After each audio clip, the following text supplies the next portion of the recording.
Welcome to Andy Staples on 3, yet another live instant reaction. We have just watched Notre Dame come back and beat Duke. And Jesse, let me just lead off with Jeff's question. Jeff says, Andy, help me out here. Notre Dame won, but are they good? Duke lost, but were they the better coach team? I don't know what to think. Jesse, I feel like this is a little bit of like the football gods just evening out the score from last week for Notre Dame.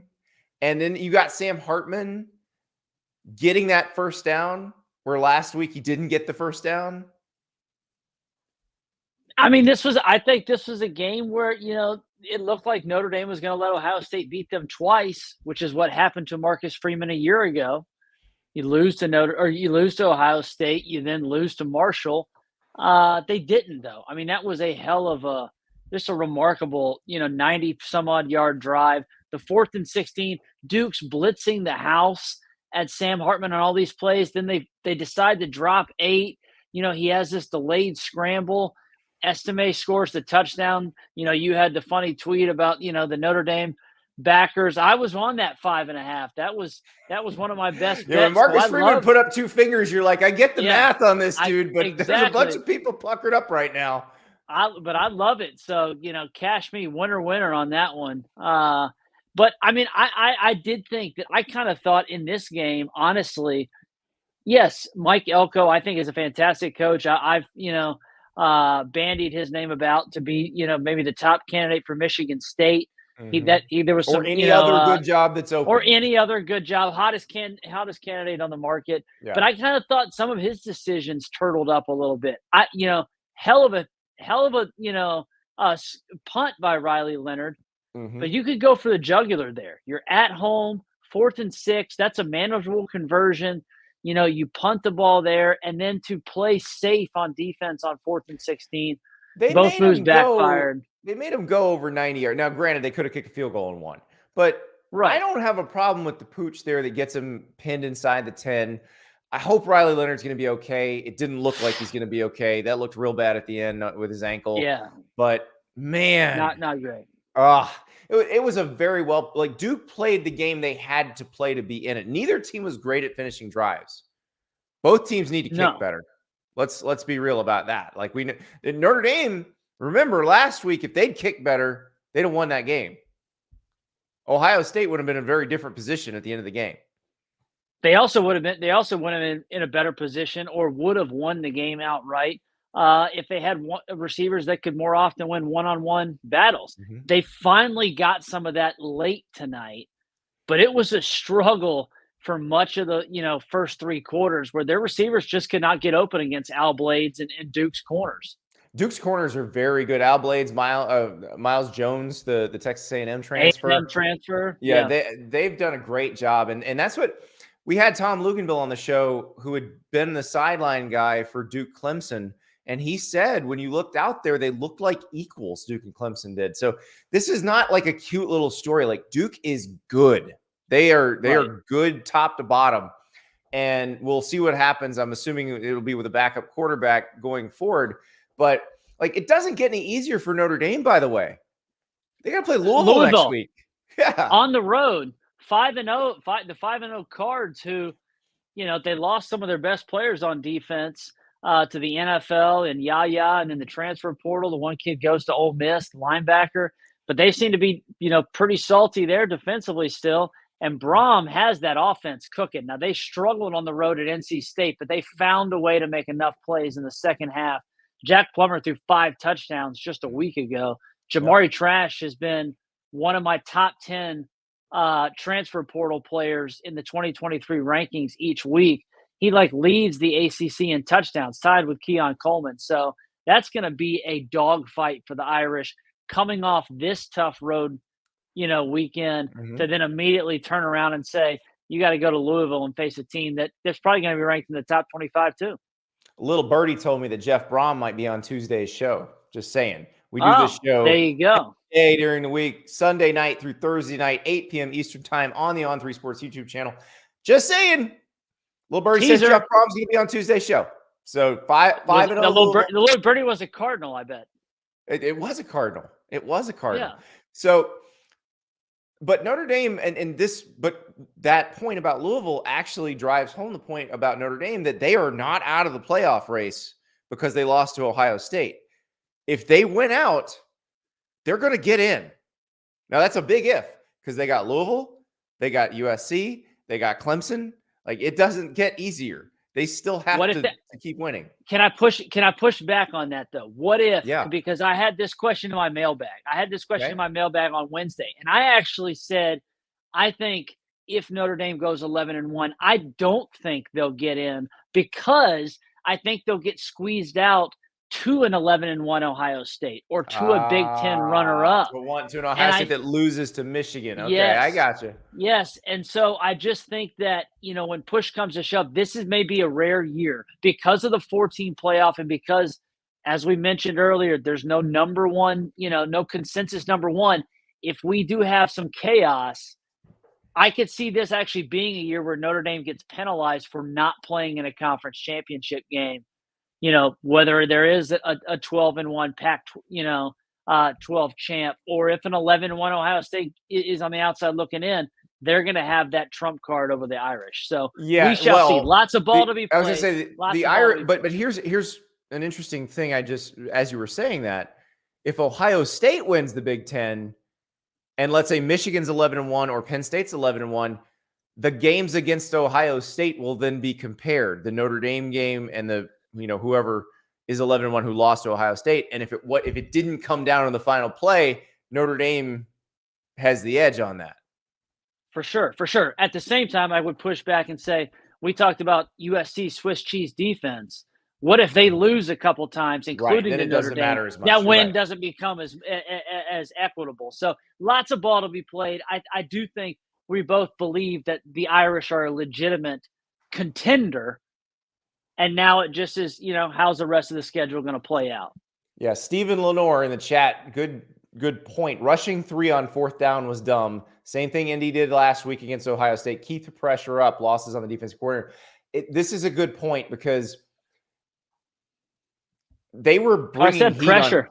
They were bringing heat on Sam Hartman. You saw going that 4th down. Home. You saw how the grass stains all over his jersey. Like he had been pounded, and this was the one time they didn't, and he took off. And Marcus Freeman said after the game that he saw it open up as soon as Sam tucked it, and it's true. I mean, everybody's back was to Sam.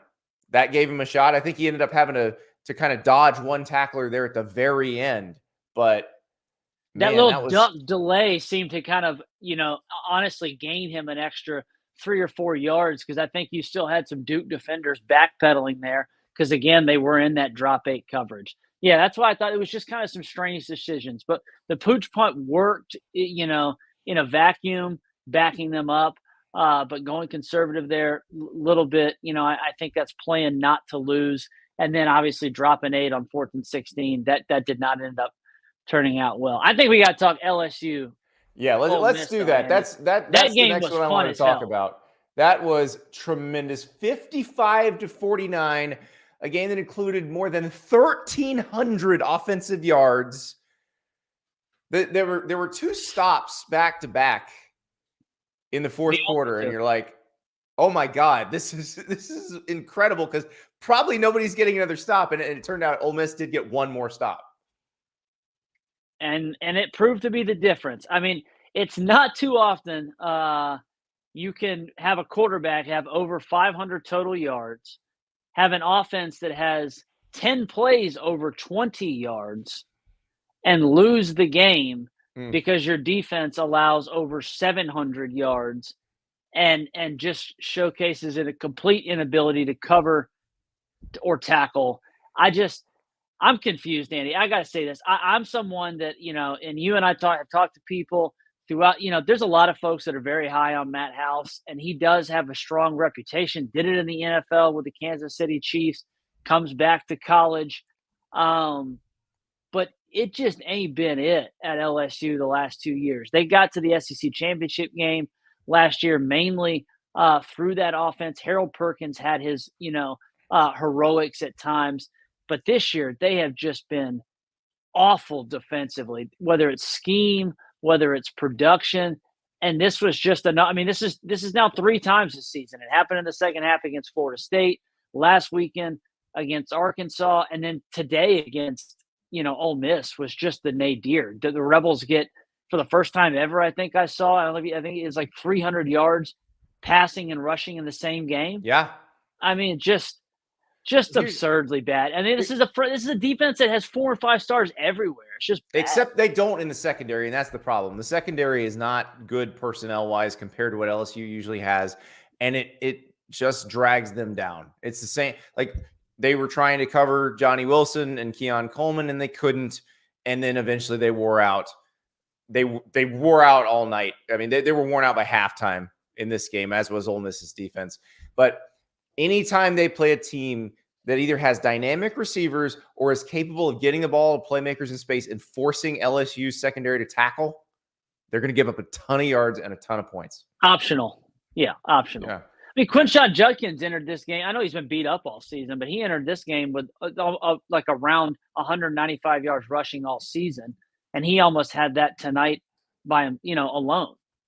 Jackson Dart was tremendous, just throwing dimes. He threw, and this is, hey, we talked about it, in earlier in the pod about, who could be an offense that could challenge Georgia because they can do things both ways. And I mentioned Ole Miss. I said, if they can get the run game going again and if their playmakers are healthy. Well, Trey Harris showed tonight why he's been one of the top transfers in the country. He's missed the last couple games. The kid from the La Tech is just dynamic with the ball. Had several monster plays, including what ended up being the game-winning touchdown. Yeah, it was an impressive performance by Jackson Dart as well, because they just kept going. And I thought Quinshon Judkins, I don't think he's 100% healthy, even though he's definitely not. He said this past week he's feeling better than he has been. But that was just an incredible performance by him, because he's just getting pounded. And he's bouncing off tackles and gaining tough yards and grinding it out. So it was a pretty impressive performance. And I think you're right. I think, we did the look ahead at Georgia's schedule and who among their remaining opponents other than Kentucky next week has the firepower to maybe give them a problem. And I think you're right. I think Ole Miss is the one. Yeah. Did you please tell me you caught RG3's line? The Jesus one? Oh. I was like, what do you – I know you went to a Baptist school, but let's not go – but I will say RG3 was tremendous on that last Ole Miss drive, because remember, RG3 played in that offense. Yeah, he played in that offense. So he's describing exactly what Jackson Dart is doing, because they just ran the ball until that back shoulder throw on the right sideline. So they ran the ball like 4 plays in a row, and – it's hard for most people to understand in that situation. Like, why are you running the ball? The clock's running. You're just eating clock. And RG3 is like, no. This is what will happen. That safety will drop down. That will be a one-on-one on the outside, and they will hit it as soon as it's open. And that's exactly what they did. Exactly what they did. I want to circle back to something else you and I talked about at SEC Media Days. Remember when I literally did an about face and I said, you know what? Rarely do we come to this event and actually take something that a coach says at face value.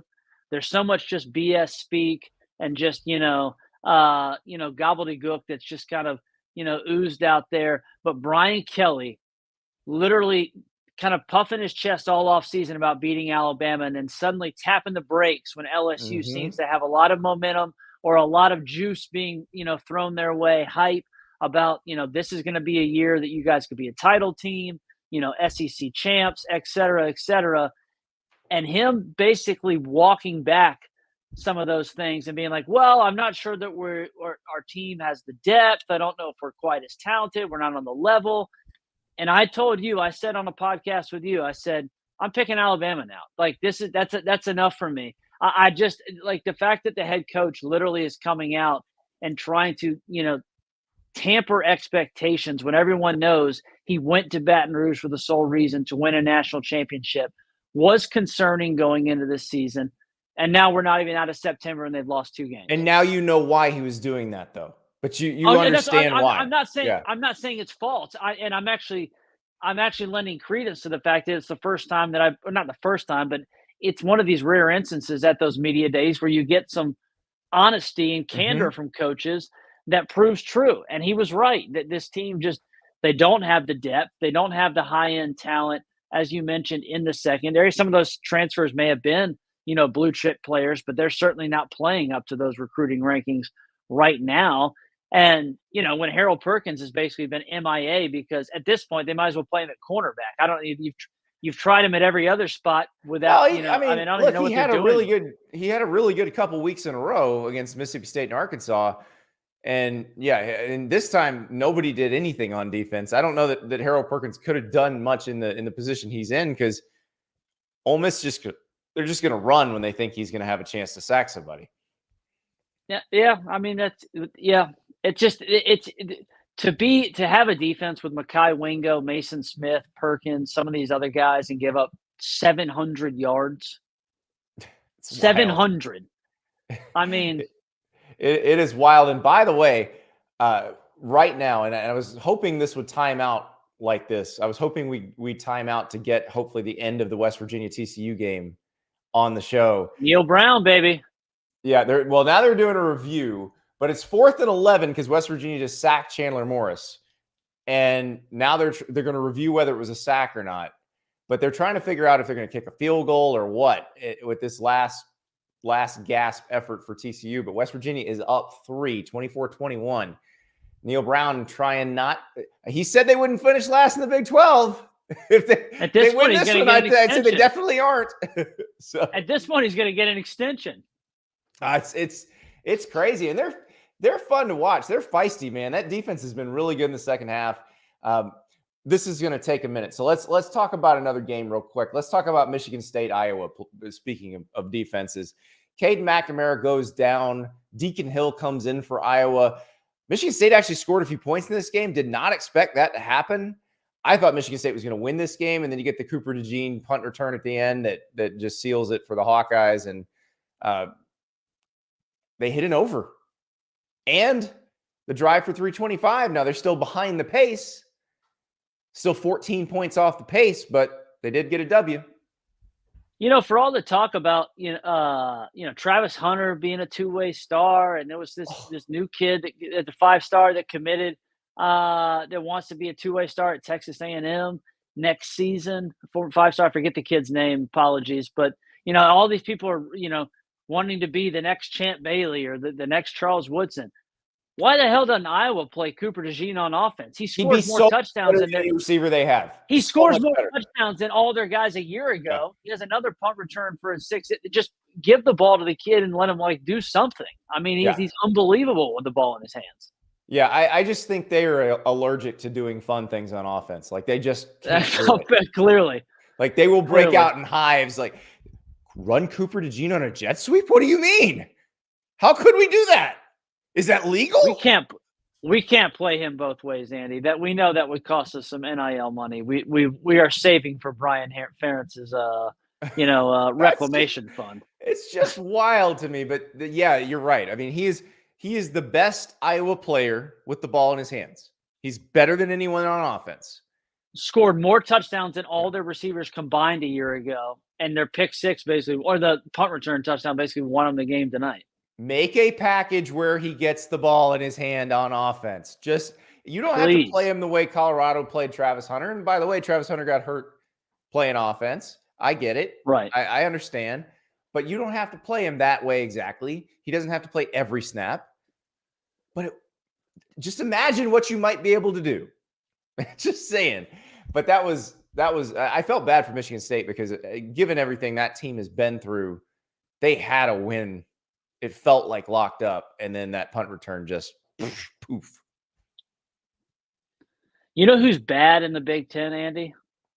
Well, not as bad Purdue because they beat Illinois. You called it, yeah. But Illinois, there's some stank on that one this year.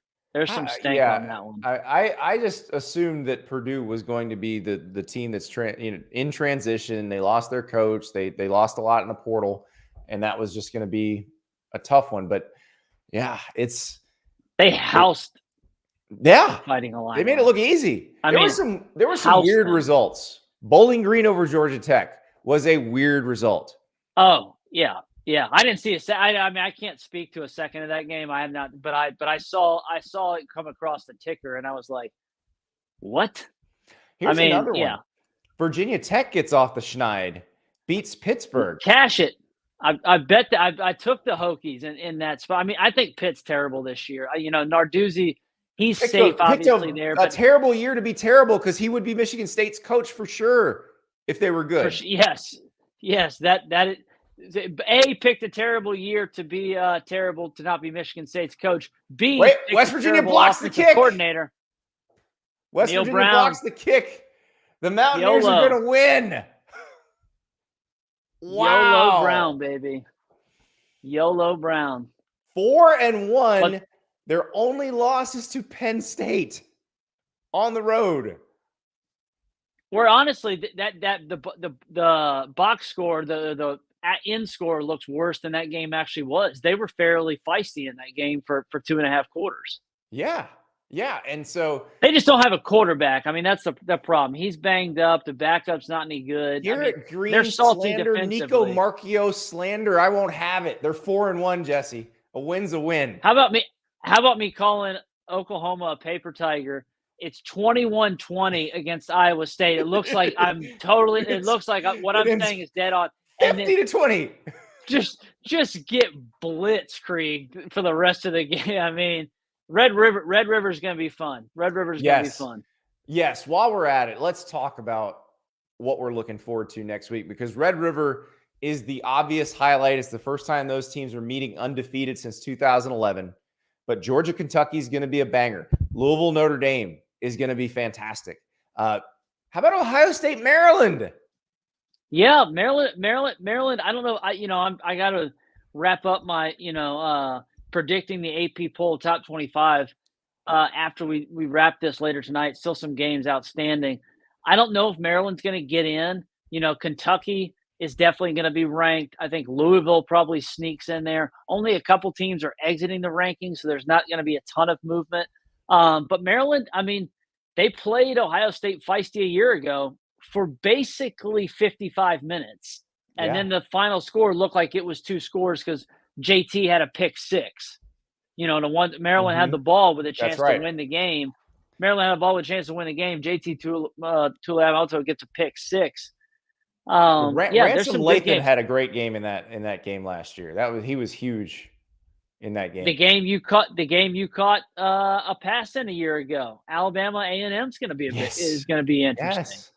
I mean, it is amazing how next week is shaping up to feel a lot like last week did, but it feels like there's even more weight to it because these teams have actually done something now. For sure. Yeah. And now what do we have? We have a little more. We have basically we're around 33, 30 or something like that ish of the season. Mm-hmm. We have at least a decent amount of data points on some of these teams, and so I can't wait. I mean, it's going to be fun. There's obviously still more football to be played tonight. Alabama's still playing, Washington, and so on at halftime. But it was certainly a fun day. Tennessee, the Joe Milton thing.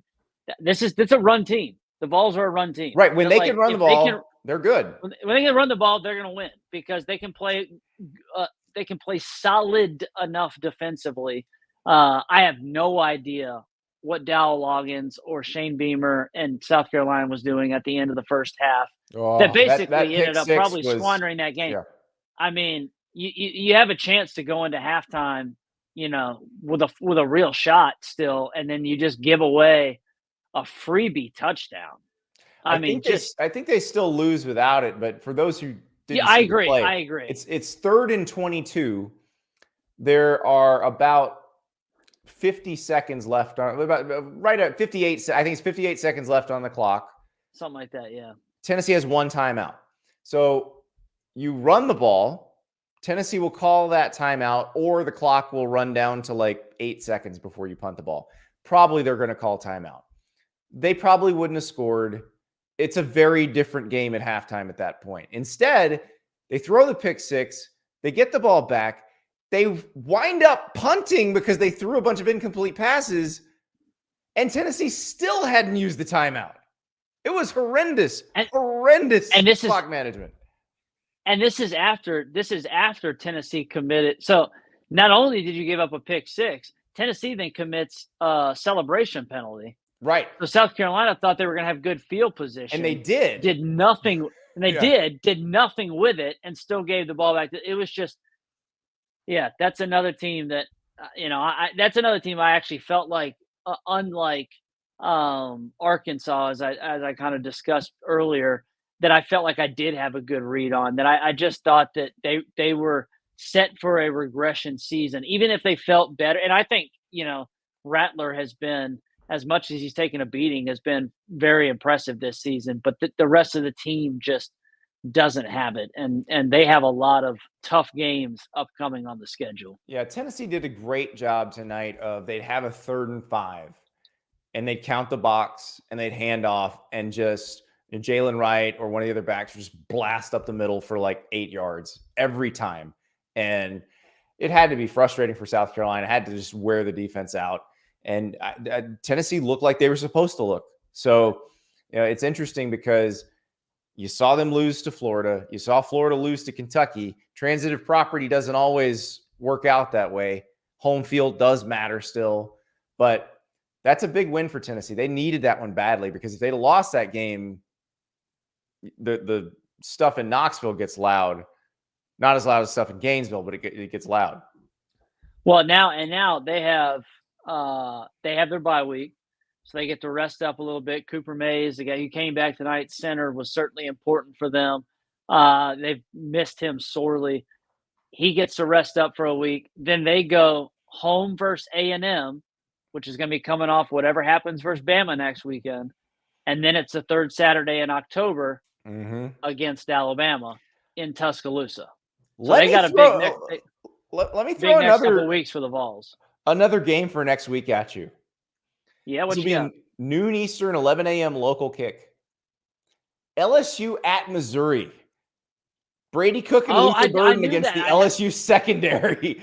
Missouri's 5-0, by the way. Oh, yeah. Brady Cook threw for almost 400 yards today. Theo Weiss was awesome. Luther Burden, show-stopping again, had 11 catches, I think, for 100, couple hundred yards. Eli's finally got that offense cooking a little bit. That's been kind of what's held back the Tigers, ironically, the last couple seasons. Their defense has been one of the better, top 5 units in the SEC, but they just haven't been able to score. And Eli gives up play calling. They had the guy that's now at Boise State as their coordinator last year, have a new guy this year. Seems to be working out. I mean, Brady Cook. Yeah, Kellen Moore's brother. Kellen Moore's brother. That's right. I couldn't remember his name. Good pull. Kirby Moore is his name. Kirby Moore. I don't know if there are other children in the family and if they have K first names, but I'm guessing they do. Yeah. I'm going to go out on a limb. They probably have a sister named Kristen. Oh, definitely. Hold on. I'm looking it up now. Kellen Moore's siblings. Kirby Moore is the only one that shows up. But I could be wrong. I'm going to drag the show down trying to find all this. Only one that has a job that anyone is concerned about from a gambling perspective. That's probably why. Exactly. So, but that game's going to be interesting because if LSU can't stop Ole Miss, they may struggle to stop Missouri too. And that's tough too. You got to get off the mat. Road game in Oxford, and then it's a sleepy 11 a.m. Kickoff. I may not be that sleepy. They can Foro Field can get going when they're excited. I was there when they beat Oklahoma when Oklahoma was number 1 in the country, and that place was.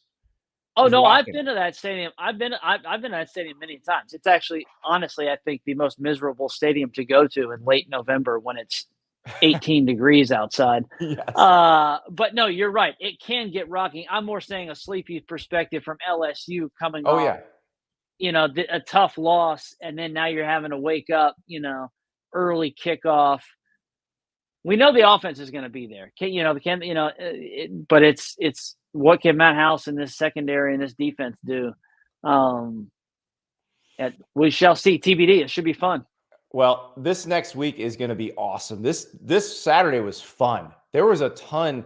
I mean, starting with USC and Colorado and Coach Prime keeping it close and us saying, uh-oh, it is the same USC defense. By the way, my $1,000 that I would owe Ari Wasserman if USC makes the playoff, I'm feeling pretty safe with that right now because I don't think they're going to do it this year. And then they're Caleb Williams-less when they go into the Big Ten next year, even though it's a 12 team. But I don't know. He thought he was gonna cash it last year. Oh, we were in Vegas in the first half of the Utah game, the Pac-12 championship, and he was ready for me to pay up that night. So this has been quite. What is his phrase? Turnaround. Grab ass. Their defense plays too much grab ass. That's the problem. It doesn't grab anything. That's the problem. It doesn't grab anything. Maybe that's the better way to put it. They both play grab. They play grab air. That's the issue. Or grabbing the air. Yeah. Yeah. So yeah, we've got to watch that one because that as they go forward, they're going to have to play even better offenses. And like, what is Notre Dame? Washington. What is Notre Dame going to do to them? Because Notre Dame's offense doesn't feel that dynamic, but it feels like it will wear you out eventually. And that'll be Notre Dame will be probably, depending on how you view Oregon, I think Notre Dame will be the best defense USC plays. It's either Notre Dame or Utah, probably. Right, and they'll play Utah. Now, Utah is basically Iowa right now, so they're not going to be able to keep up. Unless Cam Rising can come back, Utah is unless Iowa. He rises from the dead. They're going. Yeah, yes. They need that. Yes. So yeah, I mean, USC will have Washington and Oregon in consecutive weeks, one at home, one on the road. That's a big ask for any defense. It's a huge ask for that defense. Jesse, it's been a pleasure. This has been fun. Maybe we need to get together this week and check in on our quarterback draft. I believe I took the lead last week. I don't know where we're at now, but a big Joe Milton night for me, so I'm feeling pretty good about that. Yeah. The two picks there, I think, finally dinged you a little bit. I don't know how I'm losing with the fact that I have Caleb Williams and Michael Penix, but I think missing Michael Pratt for 3 games. There's your problem, right? Yeah, when you have some injuries, you have some issues. In the stats. So we'll see. It's a long season, 5 weeks in. I do think it's fairly close. We'll see if I can make up some ground this week with having a couple of the Heisman front runners. All right, Jesse Simonton, thank you so much. Thank you guys for listening. And again, we do this Sunday through Thursday, 8 p.m. Eastern time on the On3 Sports YouTube channel, or it's on demand anytime. Like and subscribe, baby. That's right. Like, subscribe, leave a review, thumbs up. We love those. Let's mess with the algorithm a little bit. Also, if you're listening in podcast form, same thing. Like, subscribe, leave a good review. Hopefully you're making something good for breakfast. I love when you send me pictures of the breakfast you're making Sunday morning while you listen. So can't wait to see those. And we got a lot to talk about because there's a lot left to digest from this week, and we have to start getting you ready for a monster Saturday next week. We'll talk to you again real soon.